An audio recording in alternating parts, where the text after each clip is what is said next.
High voltage Delhi বিধানসভা নির্বাচন চলছে আজ। ৭০ আসনে দিল্লি বিধানসভা, যার ম্যাজিক ফিগার ৩৬, তা পাওয়ার জন্য একেবারে সম্মুখ সমরে নেমেছে আম আদমি পার্টি, কংগ্রেস এবং বিজেপি।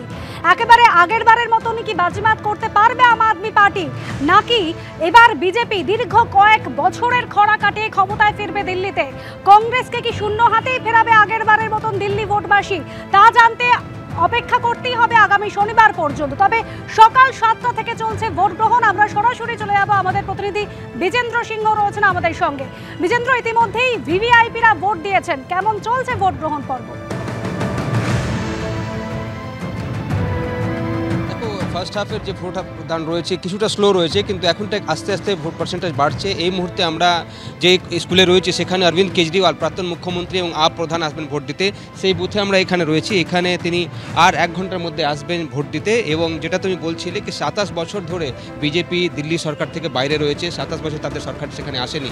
এবার তারা আশা করছে কি তাদের ডবল ইঞ্জিন সরকার, যেটা বারবারই তারা বলেন, সেটা দিল্লিতেও তারা ডবল ইঞ্জিন সরকার করবেন। এবং অরবিন্দ কেজরিওয়ালও গত 2টা বিধানসভাতে আমরা দেখেছিলাম 70-এর মধ্যে 60 থেকে বেশি সিট তিনি নিয়ে আসছিলেন। এবার কিন্তু তার কাছে চ্যালেঞ্জ এক বড় রয়েছে।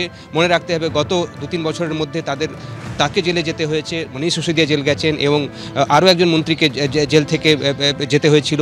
সেক্ষেত্রে একটা চ্যালেঞ্জ তো রয়েছেই। এবং এবার বিজেপিও মনে করছে কি তারা হয়তো এবার যে 27 বছর থেকে তারা সরকারের বাইরে রয়েছে তারা আসতে পারে, তারাও লড়াই করছেন। গতকাল প্রধানমন্ত্রীকে আমরা দেখলাম বারবার মিডল ক্লাসের জন্য তিনি কী করেছেন, 12 লাখ টাকা থেকে বেশি যে ট্যাক্স দিতে হবে না, সেটা দিল্লিবাসী সব থেকে বেশি লাভবান হবেন, সে কথা তিনি বলছেন।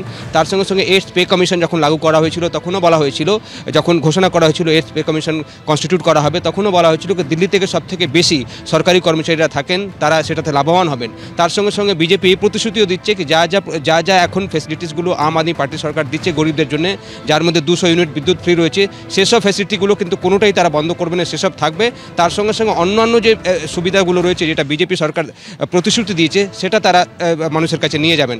কঠিন চ্যালেঞ্জ রয়েছে, তবে প্রাথমিকভাবে যে সার্ভেগুলো আসছিল সেটাতে মনে করা হচ্ছিল কি আম আদমি পার্টির জন্য কঠিন চ্যালেঞ্জ রয়েছে, কিন্তু হয়তো 30-এর যে বা 36-এর যে তুমি নম্বরটা বললে সেটা বিজেপি পার করে যাবে।